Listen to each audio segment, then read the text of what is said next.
qu'il faut comprendre, c'est que pour les familles, comme pour le blessé lui-même, pour tout l'entourage de la personne qui a été blessée, ça a été un véritable tsunami à tous les niveaux. On a vécu des situations très très dures au niveau émotionnel. Nous encore, on est assez bien lotis. Oui, parce qu'il s'en sort. Parce qu'il s'en sort, mais pour certaines familles, c'est absolument pas le cas. Je connais des familles de blessés qui sont toujours pas réveillées.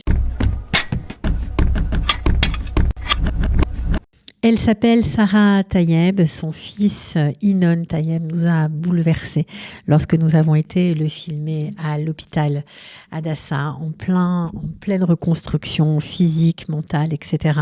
On se souvient de ce reportage, et aujourd'hui, à l'occasion de la journée de reconnaissance des blessés de Tsahal, on avait envie de lui donner la parole et surtout de savoir comment ça allait. Sarah Tayeb, bonjour et bienvenue. Bonjour Cathy. Alors, comment ça va, Sarah? Comment va Inon? Eh bien, écoute, on est presque 2 ans après. On a passé des moments compliqués, des moments difficiles. Il faut juste rappeler qu'Inon a été blessée à Gaza. Inon a été blessé donc, à Gaza en décembre 2023.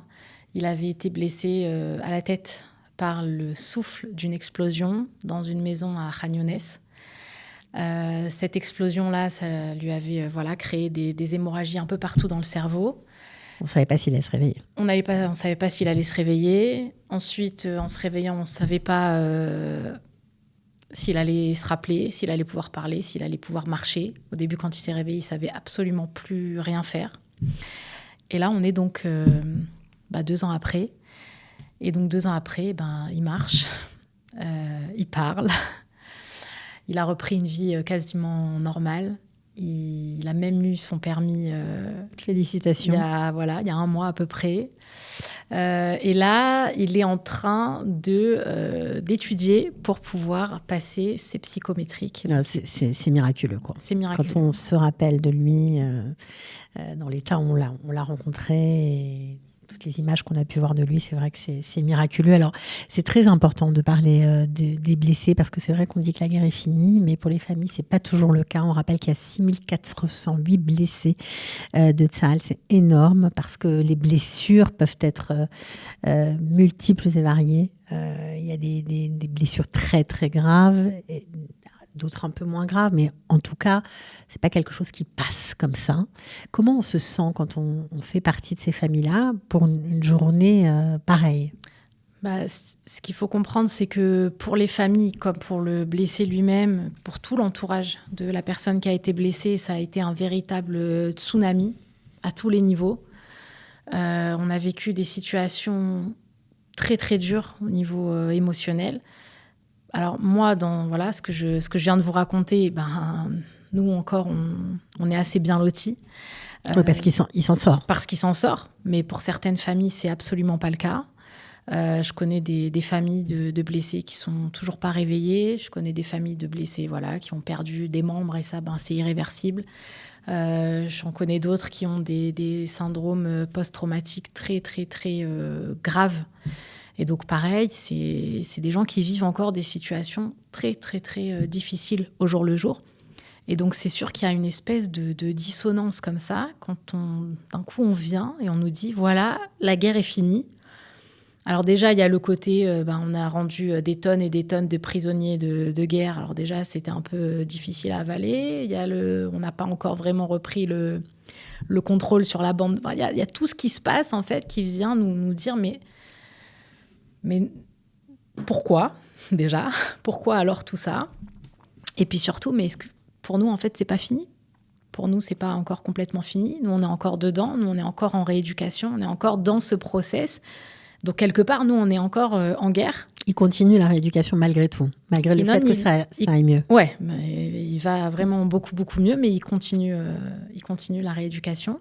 Et encore une fois, nous, on est bien lotis, mais il y en a certains qui sont encore en plein dans leur rééducation, qui avancent millimètre après millimètre. Chez Inon, tu t'en rappelles, on les a vus, toutes ces vidéos où ça allait vite, il apprenait vite, ça avançait vite. Mais d'autres, non, c'est pas le cas. Mais j'en connais plein d'autres qui ont été blessés à la tête, pour lesquels c'est pas le cas du tout. Donc c'est vrai que c'est une situation compliquée de venir dire c'est fini en fait. Voilà.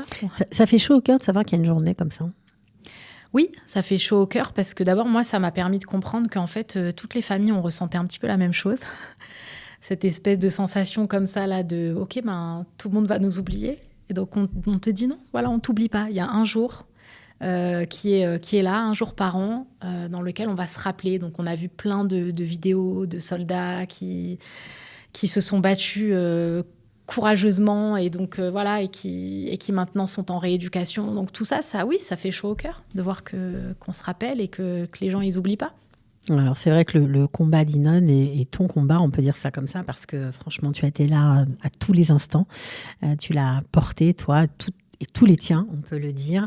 Ça a ému, bien sûr, tous ceux qui ont vu ce reportage, mais ça a ému Israël, ça a ému le monde entier. La diaspora juive du monde entier a été émue par cette histoire. Tu es même partie aux États-Unis il n'y a pas très longtemps.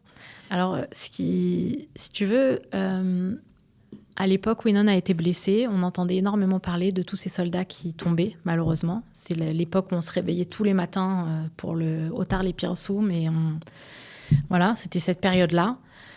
Donc, en français, c'était le moment où on se levait tous les matins et on avait une liste comme ça de soldats qui étaient tombés pendant la nuit. Donc, c'était une période très difficile. À ce moment-là, on n'était pas franchement au courant qu'il y avait des blessés. On commençait à comprendre qu'il y avait des blessés graves. La plupart du temps, on entendait parler de ceux qui perdaient des membres, etc. Moi, personnellement, ce genre de blessure-là, blessé à la tête, tout ce que j'ai pu découvrir après en soins intensifs, que ce soit à Soroka ou à Adassa Ain Karem, moi, j'en avais jamais entendu parler. Et donc, en fait, Inon, c'est un des premiers soldats français.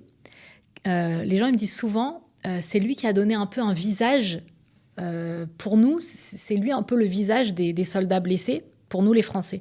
Parce que c'est le premier dont on a parlé, enfin, c'est ce que les gens me disent.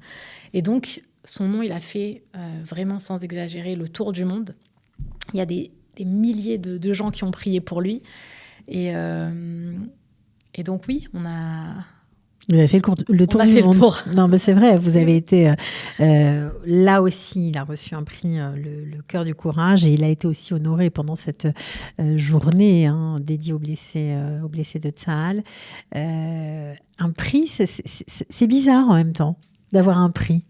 Ouais, je pense que c'est un symbole. C'est quelque chose qui vient symboliser. Voilà, on sait ce que tu as fait. On te reconnaît. On reconnaît le sacrifice que tu as fait, parce que je rappelle quand même que à ce moment-là, quand Inon a été blessé, pourquoi il est rentré dans cette maison, je pense que je te l'avais raconté à ce moment-là, il avait entendu des voix qui parlaient en hébreu à l'intérieur de ce bâtiment.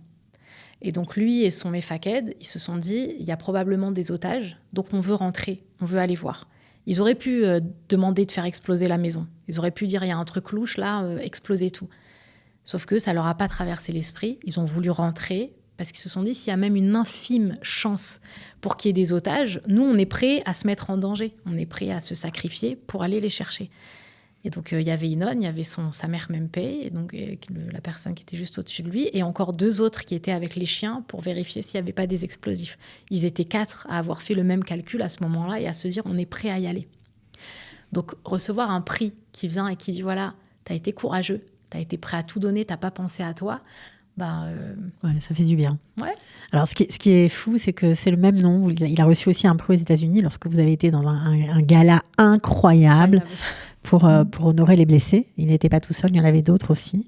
C'est le même nom, c'est assez drôle, quoi. Moi, ce que je dis depuis le début de cette guerre, c'est que nous, en tant que maman, surtout en tant que maman qui a grandi en France, j'ai l'impression qu'on essaye toutes d'être un peu au niveau de nos enfants. C'est-à-dire qu'on a des enfants qui sont juste extraordinaires. J'imagine que tu dois ressentir la même chose. On a des enfants qui sont extraordinaires, qui sont courageux, qui font des choses que nous, on n'aurait même pas envisagé de faire ce genre de truc à cet âge-là. Et donc, oui, ce prix-là, il vient et il dit, encore une fois, voilà, on salue ton courage. Et donc, c'est ça, si tu veux, qui est assez fort dans le nom, je pense, de ce prix. C'est le cœur du courage. Omets Libra, voilà, quelque chose comme ça. Voilà. Qu'est-ce qu'on peut te souhaiter à Inon ? Écoute, moi, ce que je dis tout le temps, c'est que Je dis aux gens de continuer à prier jusqu'à ce qu'on soit sous la roupa. Parce que pour moi, ça voudra dire, voilà, c'est bon, c'est tourné, on a tourné la page définitivement. On est prêt à vraiment créer et avancer et créer une nouvelle vie. Donc voilà, souhaiter qu'il continue à progresser jusqu'à ce qu'il soit complètement, même encore mieux qu'avant, avec encore plus de capacité. Moi, c'est ce que je lui dis tout le temps. Il veut toujours être chirurgien ? Écoute, il en parle souvent. Il veut en tout cas un métier dans lequel il va aider les gens. Tu vois, à propos du cœur dont on parlait. Ça l'a transformé. Ça l'a transformé. Il est devenu hyper sensible à l'autre.